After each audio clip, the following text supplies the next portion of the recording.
Bonjour et bienvenue à l'avant-première presse du CITEVI 2013.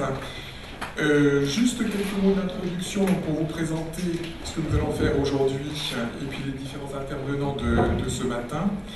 Je vais dans quelques instants donc passer la parole pour la première partie de la conférence à Patrick Perrard, qui est président d'Axema et qui vous dressera donc un panorama du marché des agroéquipements. Et ensuite à Béatrice Négrier, qui est vice-présidente du conseil régional de la région Languedoc-Roussillon, qui est partenaire du salon. Ensuite, Martine Desgremont, directrice du CITEVI, vous présentera les grands axes de l'édition 2013, et vous verrez que c'est une édition qui a de fortes ambitions. Et puis Valérie Leroy, qui est directrice de la communication du CITEVI, vous présentera également les grandes animations et les principales animations du salon.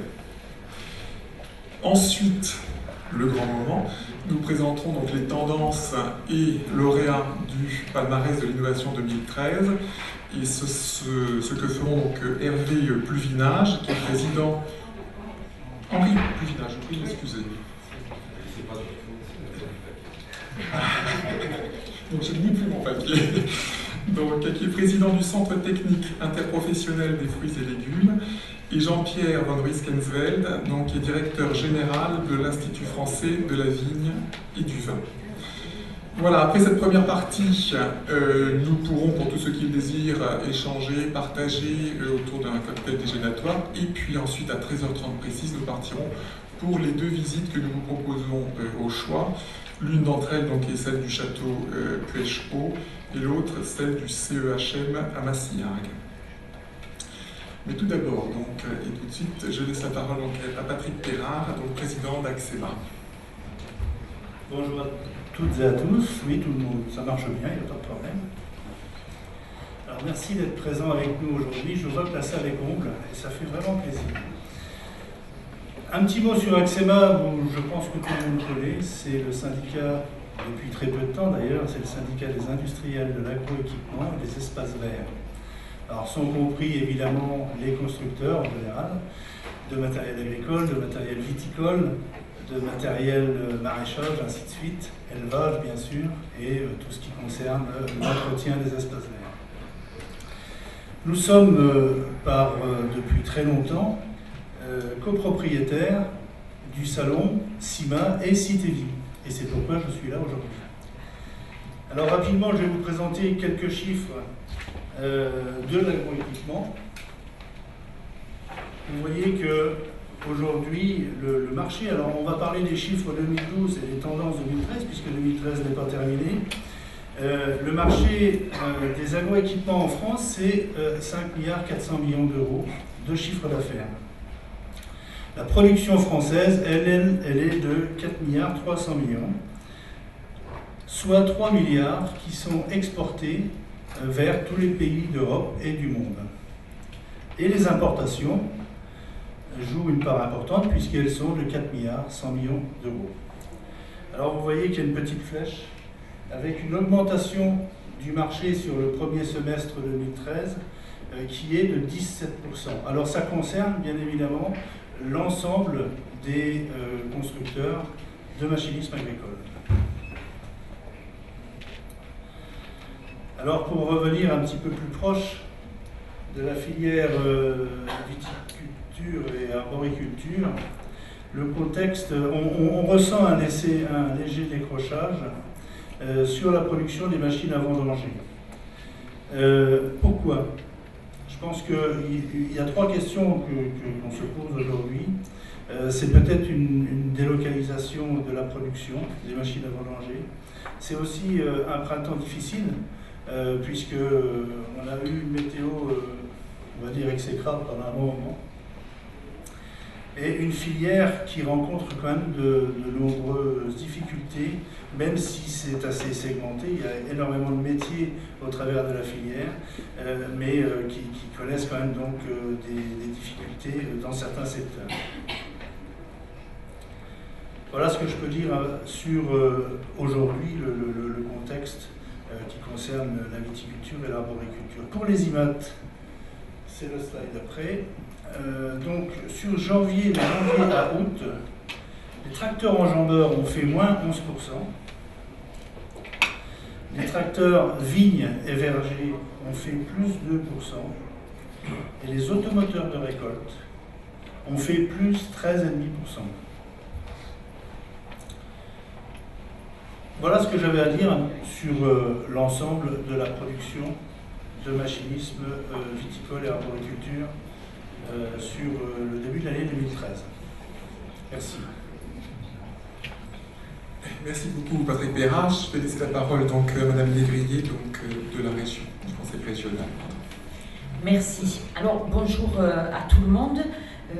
En préambule, je dirais que la région Languedoc-Roussillon est très fière que ce salon se renouvelle tous les 2 ans. Nous sommes bien sûr partenaires, nous sommes attachés à cet événement parce qu'il est une vitrine pour notre région, une vitrine du dynamisme de cette filière économique que nous soutenons, et ce depuis quelques années, avec beaucoup d'enthousiasme, parce qu'elle est l'image aussi de notre patrimoine, quelque part, régional, et de ses savoir-faire et de ses compétences. Alors ce salon, il a aussi un côté qui me tient à cœur parce que j'ai en charge l'apprentissage et la formation professionnelle, c'est qu'il a un village des métiers. Et aujourd'hui, la transmission des compétences et des savoirs est une question qui nous tient beaucoup à cœur et qui va être brûlante dans quelques années. Donc il y aura aussi des conférences sur ce sujet. Nous sommes aussi très fiers de pouvoir animer un stand particulier pour la région Languedoc-Roussillon, d'y parler de l'irrigation, puisque nous avons obtenu de l'Europe l'autorisation de pouvoir mettre du goutte à goutte dans nos vignes, non pas pour faire pisser la vigne, mais pour obtenir, vous le savez tous, une qualité identique d'année en année et éviter le stress hydrique. Donc soutenir les exportations, soutenir nos professionnels, nos viticulteurs, de manière à ce qu'ils aient d'année en année des revenus corrects, identiques et qu'ils puissent investir. Alors justement, pour faire le lien, investir pour les professionnels de la viticulture, de l'oléiculture et de la filière fruits et légumes, eh bien c'est acheter, s'équiper de machines à la pointe du progrès quelque part, et ce salon rend ce service de pouvoir présenter un certain nombre d'innovations. Ce qui nous amène, pour nous, Région Languedoc-Roussillon, à être un soutien de cet événement, c'est que nous voyons bien combien la communication est importante. Combien il faut pour les professionnels un lieu dans lequel ils se rencontrent, ils débattent, ils échangent, mais aussi ils ont l'information sur les nouveaux matériels. Et puis il nous semble aussi très important d'être là, non pas seulement en soutien logistique ou économique, mais en soutien moral, leur montrer que la région est à leur côté, connaît bien ses métiers, connaît bien ses filières, soutient toutes les branches de l'agriculture, elles sont nombreuses, n'oublie aucune niche, ça je tiens à le dire, parce qu'il est important aussi de soutenir les nouvelles filières qui émergent. Je pense à la spiruline, je pense à la grenade, je pense à des tas de domaines, la stevia, enfin, toutes les branches quelque part de l'agriculture qui aujourd'hui sont en train de creuser leur sillon et puis apporteront des ressources demain. Donc un soutien, je le dis, à la fois économique, un soutien presque de dynamique et de montrer à tous que nous sommes aux côtés de ceux qui innovent, de ceux qui osent, de ceux qui produisent, de ceux qui n'ont pas peur d'échanger avec le monde extérieur. Et ces questions d'import, export, etc., nous savons avec Sud de France combien elles peuvent apporter à notre région du dynamisme, de la réussite. Et puis je terminerai, parce que je pense qu'il y aura des questions, en disant que nous allons animer vraiment ce village des métiers aussi, parce que j'ai tenu personnellement à ouvrir des nouvelles classes dans les lycées agricoles pour l'agroéquipement, que nos jeunes réussissent très bien, qu'ils ont ensuite des emplois durables dans ces domaines, que les BTS, par exemple, agroéquipement, sont demandés partout, même dans des domaines hors agriculture, grâce à la qualité de leur formation, aussi bien en formation initiale que par apprentissage, et que donc nos établissements Languedoc-Roussillon sont performants de formation. Les lycées sont bien adaptés et ont des équipements modernes, et nous comptons aussi sur les professionnels pour définir avec nous les besoins de nos établissements de formation. C'est donc un moment où moi je vais être très fière et très heureuse de rencontrer les grands professionnels qui se trouveront sur ce salon.